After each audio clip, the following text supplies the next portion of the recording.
उपमुख्यमंत्री अजित पवार यांचे अपघाती निधन। औंढा शहरात शिवसेना उद्धव बाळासाहेब ठाकरे पक्षाच्या वतीने श्रद्धांजलीचा कार्यक्रम। राज्याचे उपमुख्यमंत्री अजित पवार यांचे 28 जानेवारी रोजी सकाळी विमान दुर्घटनेत अपघाती निधन झाले। त्यामुळे 29 जानेवारी गुरुवार रोजी औंढा नागनाथ येथे व्यापाऱ्यांनी स्वयंस्फूर्तीने बाजारपेठ बंद ठेवली होती।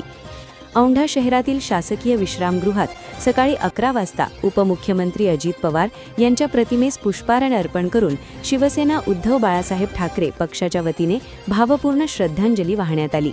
यावेळी शिवसेना उपजिल्हा प्रमुख जी.डी. मुळे, तालुका प्रमुख अनिल दादाराव शिंदे, तालुका प्रमुख ज्ञानेश्वर उर्फ माऊली झट्टे, शहराध्यक्ष संजय भामिर्गे पाटील, सरपंच कुऱ्हे पाटील, रवी डोंगरदिवे, आकाश सुतारे, संतोष रेणके, विकास दळवे, निवृत्ती नागरे, पांडुरंग मेटकर या शिवसेनेचे पदाधिकारी उपस्थित होते।